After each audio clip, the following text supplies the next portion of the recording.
বিএনপির স্থায়ী কমিটির সদস্য ডক্টর মঈন খান তিনি একটা কথা বলেছেন আজকে, দারুণ একটা স্টেটমেন্ট দিয়েছেন যে দেশ চালানো আর এনজিও চালানো এক জিনিস না।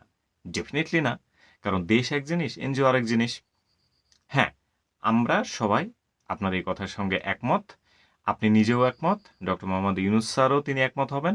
এমন কেউ নাই যে আসলে এই কথা দ্বিমত পোষণ করবে যে এনজিও চালানো আর দেশ চালানো এক জিনিস না। দেশ অনেক বড় ব্যাপার, এনজিও অনেক ছোট জিনিস।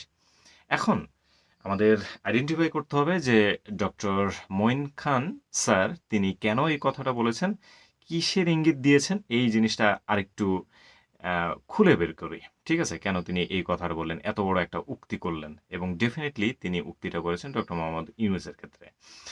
আচ্ছা, এখন এনজিও প্লাস এইখানে দেশ ২ টা শব্দ উল্লেখ আছে। তো এনজিওতে আগে আসি। এনজিও মানেই হচ্ছে ডক্টর মোহাম্মদ ইউনূস।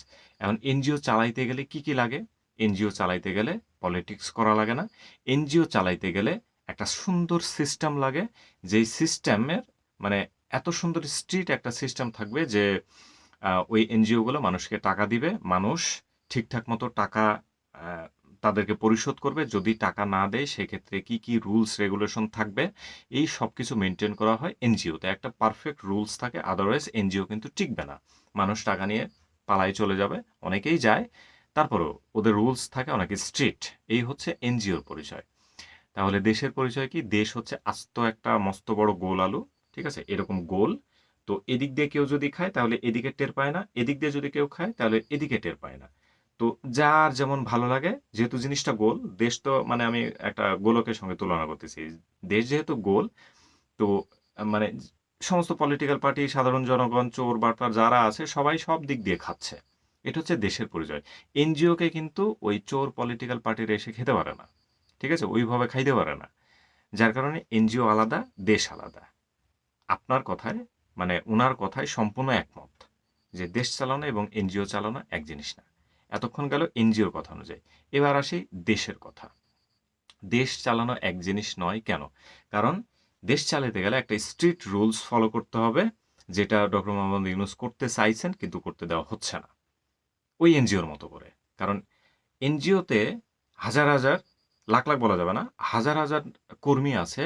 তারা এই আদেশ ফলো করে এত বছর ধরে একটা এনজিও চলতে পারলে দেশ কেন চলতে পারবে না? এই যে এই সিম্পল লজিকটা ডক্টর মোহাম্মদ ইউনূস বুঝাইতে চাইছে। কিন্তু এই লজিক অনুযায়ী ইউনূস সরকার ব্যতীত আর কারো বোঝার ক্ষমতা নাই বা বুঝতে চাচ্ছে না। কারণ বুঝতে মানে যদি বুঝে ফেলে তাহলে তো আর আসলে খাওয়া-দাওয়া বন্ধ হয়ে যাবে। ব্যাপারটা এরকম। এনজিওতে চুরি করা যায় না। দেশের কোনো গুরুত্বপূর্ণ দায়িত্ব যদি নিয়ে থাকে তাহলে সেখানে চুরিচামারি করা যাবে। ইচ্ছামতো বাজেট ঘোষণা করে ৳২ র কাজ করে ৳৯৮ নিয়ে ভাগা যাবে। বিদেশে হাজার কোটি টাকার ব্যাংক ব্যালেন্স তৈরি করা যাবে। যেটা তো এনজিওতে পসিবল না। তো এনজিও রুল যদি দেশের উপরে খাটায় তাইলে তো প্রবলেম। তো এনজিওর লোক কেন এসে দেশ চালাবে? দেশ চালাবে চোর, বাটপার, ঠিক আছে? দেশকে বিক্রি করার ধান্দায় সবসময় থাকে। নিজের বউ-বাচ্চার গহনা, সরি, বউয়ের গহনা, শাড়ি, গয়না যা কিছু লাগে। তারপরে বিদেশে কত বিঘা, শত বিঘা জমি কেনা যায়। তো এইগুলো হচ্ছে দেশ চালানোর ক্ষেত্রে লাগে। তো এনজিওর মানুষ তো এসে তো এগুলো করবে না। যারা এই চোর বাটপার যারা আছে তারা দেশের দায়িত্ব নিবে। এরপরে জনগণ গোল্লায় যাক, জনগণের গুষ্টি মার। ইচ্ছামতো খা, এত বছর খাইতে পারি নাই। তো মূলত এই কারণে হয়তোবা তিনি এই কথাটা বলছেন। আমি আমার লজিকে এটাই দেখতে পাচ্ছি যে এনজিও চালানো মানে এনজিও চালানো এবং দেশ চালানো এক জিনিস না। এই কথা বলার অর্থটা কি? অর্থ একটাই যে এনজিওটাকে ছোট করে দেখছে, এনজিওর যে রুলস, রেগুলেশন এইটা আসলে যদি দেশ শাসনের ক্ষেত্রে লাগায় তাহলে দেশ টিকবে না, এইটা তিনি বোঝাইতে চাইছেন। অ্যাকচুয়ালি টিকবে। কিন্তু যারা চোর বাটপার আছে তারা এই জিনিসটা, এই রুলসটা এপ্লাই করতে দিবে না। এনজিও রুলসটা এপ্লাই করতে দিবে না। কারণ দিলেই চুরি বাটপারি করা যাবে না।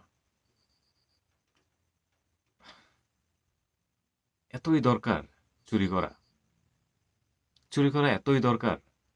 আপনি যথেষ্ট ইয়াং আছেন। চুল দাড়ি এখনো টকটকে সাদা যুবকের মতো এখন পর্যন্ত আ কি বলে আপনার চেহারা জ্বলজ্বল করতেছে। এখনো আর কত দরকার? কত হাজার কোটি টাকার দরকার আপনাদের? সাধারণ জনগণের, রাস্তাঘাটে যারা মানুষ থাকে, তাদের ট্যাক্সের টাকা দিয়ে এই ফুটানি আর কত বছর করবেন? কেন করবেন? কত লাগে আপনাদের? যে মুখ দিয়ে এই ধরনের কথা বের হয়? I don't know.